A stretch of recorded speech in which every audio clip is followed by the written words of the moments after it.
Hi friends, welcome back to our channel. ఎట్లున్నారంతా? మంచిగా ఉన్నారా? నేనైతే మంచిగా ఉన్నా. ఇవాల్టి వీడియో వచ్చేసి ఇంట్లోనే హ్యాండ్ వాష్ ఎలాంటి ఖర్చు లేకుండా, బయట కొనాల్సిన అవసరం కూడా లేకుండా మనం పడేసే వాటితోనే ఈజీగా తయారు చేసుకోవచ్చు. అది ఎలా చేయాలనేది ఈ వీడియోలో చూపిస్తాను. స్కిప్ చేయకుండా లాస్ట్ వరకు చూడండి.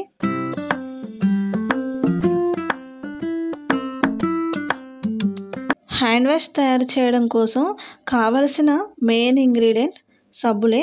ఈ అరిగిపోయిన సబ్బులు కానీ వాడకుండా మనం పక్కన పడేస్తూ ఉంటాం కదా, వీటితో అయినా హ్యాండ్ వాష్ అనేది తయారు చేసుకోవచ్చు. ఏ సబ్బు అయినా సరే హ్యాండ్ వాష్ తయారు చేయడం కోసం యూజ్ చేయొచ్చు.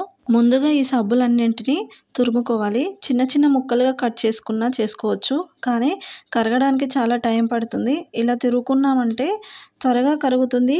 ఈజీగా శ్రమ లేకుండా తయారు చేసుకోవచ్చు. ప్రతిసారి మనం బయట ఏ హ్యాండ్ వాష్ కొనాలన్నా 100 రూపీస్ పెట్టి కొనాల్సిందే.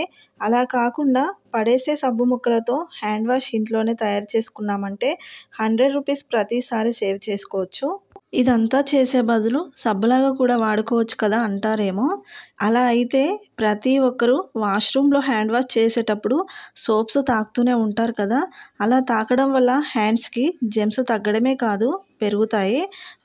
దానివల్ల రోగాలు కూడా వస్తాయి. ఇలా లిక్విడ్ లాగా చేసి 1 డ్రాప్ వేసి హ్యాండ్ వాష్ చేసామంటే మంచి సువాసనతో మృదువుగా ఉంటాయి. వీడియో కంటిన్యూ అవుతుంది, చూసేయండి.